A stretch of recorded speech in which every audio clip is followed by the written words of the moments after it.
Hello, and welcome to the TCL podcast, where you're watching this on my channel, um, podcast or Patreon. Then, Merry Christmas. Um, this one thing about me is that I am a history nut, and as well as I love somebody who is obsessed with, as well as someone who is obsessed with true crime. For this mini series, we're combining my two great loves.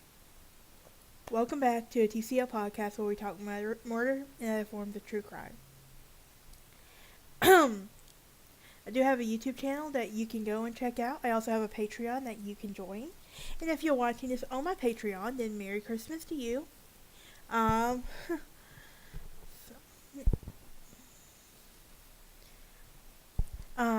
joining my Patreon, you will receive early access to episodes that are scheduled to come out. I also have a merch shop that is up and running, and you can go and buy something from it. You know you want to, you know you have Christmas is coming up. Come on, guys. It's not rocket science, right? Anyway, I know you, but for any update on my channel and podcast, you can find me on Facebook, Instagram, and Twitter. Now that I have all of that out of the way, let's dive into today's episode, shall we? As I said earlier, I am a history nut and a true crime lover. While I was trying to come up with what a mini-series episode, I continued to think about my two favorite topics, and I decided why not create a mini-series called Historical Murders. For our first episode, I'm going to discuss a set of siblings that have managed to earn their way into this mini-series. We're going to be talking about the Harpe Brothers, aka the Bloody Harpes, who are Micajah and Wiley Harpe, both were murderers who were the highwaymen and river pirates. In fact, many historians have called them America's first true serial killers, which you'll hear me say that from time to time on this mini-series. So, hang on one second.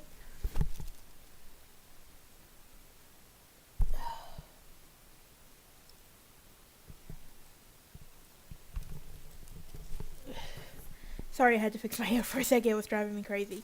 Anyway, there is at least between 29 to 50, possibly more victims that they have killed in the late 18th century. Their victimologies include women, men, and children, and they have several methodologies, so it's not really hard to point out which was their main MO. But their location of these crimes occurred in Tennessee. I live in Tennessee now. Kentucky, Illinois, and Mississippi. On August 24, 1799, Micajah was killed. On February 8, 1804, Micajah was hung in Mississippi. Wiley. The Harpes are said to have been brothers, and it is argued that some sources may say cousins. Both were born in Orange County, North Carolina, to Scottish parents. Their father or their uncles were allegedly of Tory allegiance, who fought the British during the Revolutionary War. Big Harpe is known to have two wives, in which I'll say Micajah is Big Harpe, Wiley is Little Harpe. So just a little FYI, and so it doesn't have any confusion. But like I said, Big Harpe is known to have two wives, sisters Susan and Betsey Roberts. Little Harpe married Sally Rice, who was daughter of a Baptist minister. So, there are disputed claims and lies of the involvement in the Revolutionary War and Indian Wars.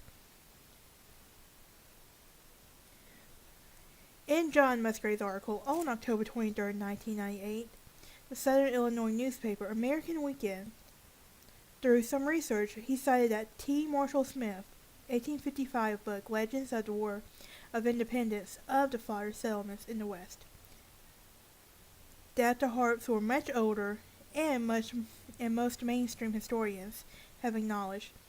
Smith stated that he heard stories from the grandfather, older pioneers, and those who have interviewed two of the Harpe wives. One of the stories was that the brothers were actually cousins, William and Joshua Harpe, who were sometimes later known as used alias Harpe, who immigrated in 1759-1760 at a young age from Scotland.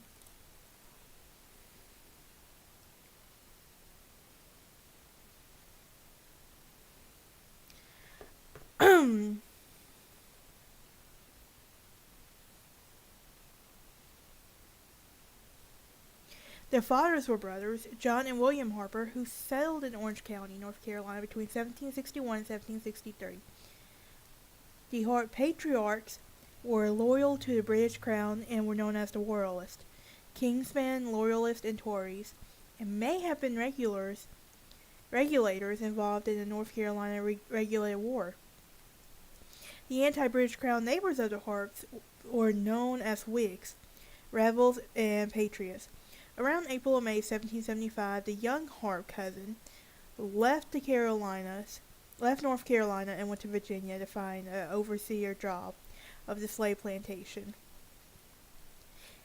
At the outbreak of the American Revolution, it is known that the Harpes' whereabouts, and according to Smith, based on the eyewitness account of James Wood, they joined the Tory rape gang in North Carolina and took part in the kidnappings of 3 girls, when a 4th girl was being rescued by Captain Wood. The gangs would take advantage of the war by raping, stealing, and murdering and burning and destroying the property, and especially the farms of the Patriot colonists. In an interview, Smith said the Patriot soldier Frank Wood, who was the son of Captain James Wood, he revealed that he was the older brother of Susan Wood Harpe and the later kidnapped wife of Micajah Big Harpe. So, Frank Wood claimed to have seen the Harpe Brothers serving loosely as Tory militia under the command of Lieutenant Colonel Bernice Tarleton, British Legion, at the battles of the Blackstocks in November 20th, 1780, in the Cowpens, January 17th, 1781, and they also have appeared in the same supporting role in the British battle for the monument. October 7th, 1780, under British commander Major Patrick Ferguson. These victims were known as these battles that the Harpes supposedly participated in resulted in major Patriot victories. Following the British defeat in Yorktown in 1781, the Harpes left North Carolina. They dispersed with the Indian allies, the Chickamauga Cherokee, to the Tennessee villages west of the Appalachian Mountains. On April 2nd, 1781, they joined the war parties of 400 Chickamauga Cherokee and attacked the Patriot frontier settlement and bluff station at Fort Nashboro, which is now Nashville, Tennessee, which would again be assaulted by them on July 20th, 1788, or April 9th, 1793. Captain James Leefer was killed in 1781 in an attack on the fort and may have been related to John Leefer, who, probably, as you can guess, Leefer's Fork. And if you're from Tennessee or Franklin, then you know what I'm talking about when I say Leefer's Fork. Who were later involved in killing Big Harpe in Kentucky in 1799. On August 19th, 1782, the Harpes accompanied the British-backed Chattanooga Cherokee war party to Kentucky in the Battle of Blue Licks, where they helped defeat an army of patriots frontiermen. During the Harpe Brothers' early frontier period among the Chickamauga Cherokee, they lived in the village of Micajah near Chattanooga for approximately 12 to 13 years, and during their span of their time, they kidnapped Maria Davidson and later Susan Wood, and made them their women. In 1794, the Harpes and their women abandoned their Indian habitation before the main Chickamauga Cherokee village of Micajah in eastern Tennessee was destroyed by a raid of American settlers. They were later relocated to Powell Valley around Knoxville, where they stole food and supplies from local pioneers. The whereabouts of the Harpes were unknown between summer 1795 and the spring of 1797. But By spring, they were dwelling in a cabin in Beaver Creek near Knoxville. I really want to know. Now I have to look up these places, see if they actually are still standing. So next time I'm in Knoxville, I could go see it. Yes, I'm that person who would go to a serial killer's grave site. Yes, I know. Anyway, on June 1st, 1797, Wiley Harpe married Sarah Rice, which was recorded at the Knox County, Tennessee marriage records sometime during 1797. And the Harpes would begin their trail of death in Tennessee, Kentucky, and Illinois. So, what about the As young men, the Harpes lived in renegade Creek and Cherokee Indians who committed many autocracies against white settlers and against their own tribes. By 1797, the Harpes were living near Knoxville. However, they were driven from the town after being charged with stealing hogs and horses. Interesting. Excuse me, guys. They were accused of murdering the man named Johnson, who was found in a river and ripped open and weighted with stones. This became a characteristic of the Harpes murders, and they butchered anyone at the slightest provocation, even babies, sick people. They really are sick for that. I love true crime, but it's the cases that involve children and animals that really get to me, and it does prove I have a heart. But anyway, R.E. Banta in Ohio claims that Micajah Harpe even bashed his infant daughter's head against a tree because of her constant crying, which annoyed him. This was the only crime for which he would later confess to a genuine remorse. From Knoxville, they fled into Kentucky. They entered the state of Wilderness Road near the Cumberland Gap. Speaking of the Cumberland Gap, there is a trail there where you can supposedly see Kentucky and either North Carolina or Virginia. I can't remember which one. But it's on my bucket list of travel places to go to. If you've been there, please comment if it's worth going to. But I really want to go so bad. Okay, back to the episode. They are believed to have murdered a peddler named Peyton, taken the horse, and some of his goods. They did murder 2 travelers from Maryland. So what about the deaths? Well, in July 1799, John Leifer raised a posse to avenge the murder of Mrs. Staggle, including Moses Staggle, the victim's husband. Leifer reached Harpe first and managed to shoot Big Harpe. After a scuffle with Tomahawk, Leifer overcame Harpe. While Staggle again arrived, he decapitated Harpe and stuck his head on a pole. Talk about irony right there. At a crossroads, still known as Harpe's Head, or Harpe's Head Road in Webster County, New York. I think I found a new place to go to on my travel bucket list. Don't judge.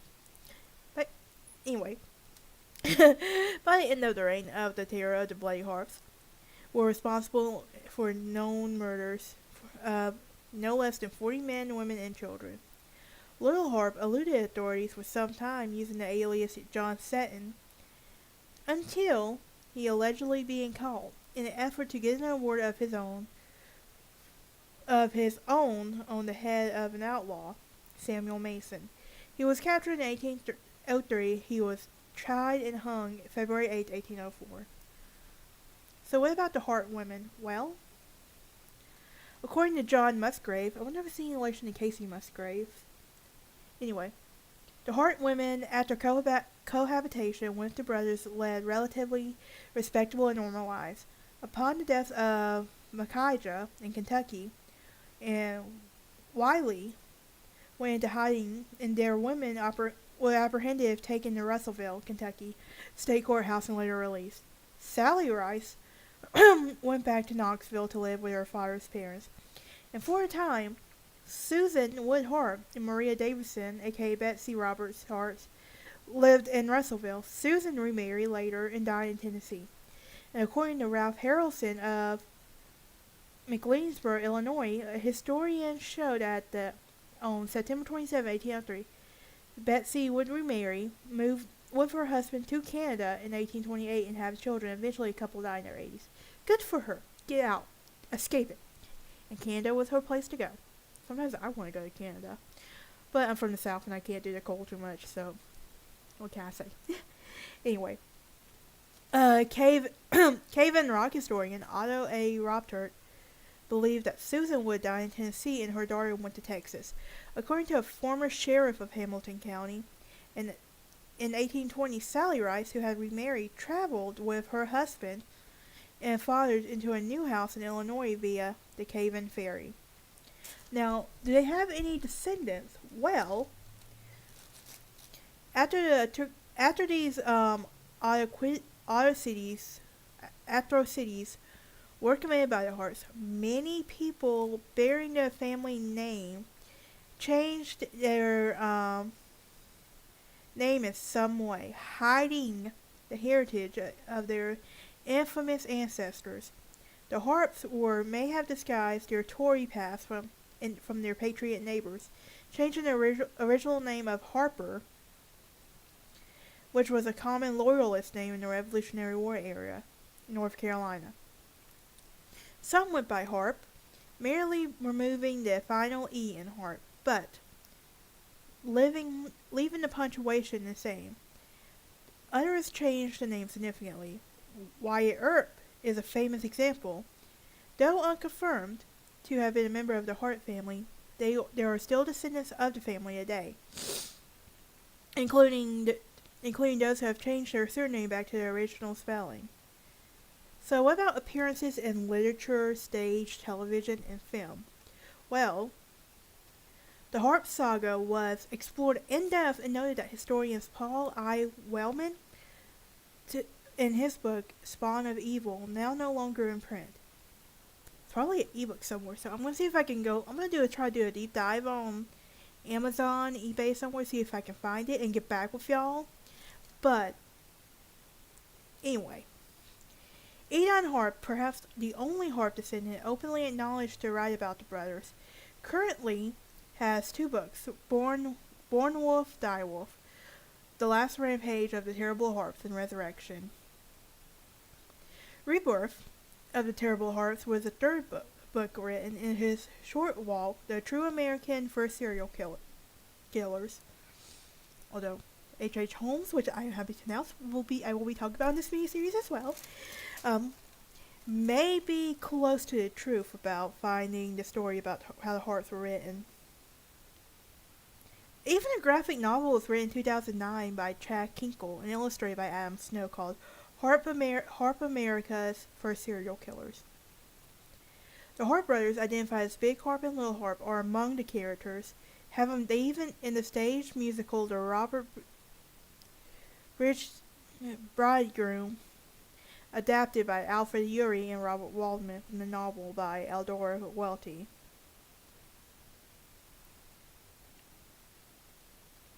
But that is it for today's episode. I will see y'all next time. Y'all have a great day. A Merry Christmas if you're watching this on my Patreon, like I said. Also check my merch shop out, and please have a great day, and I will see y'all next time.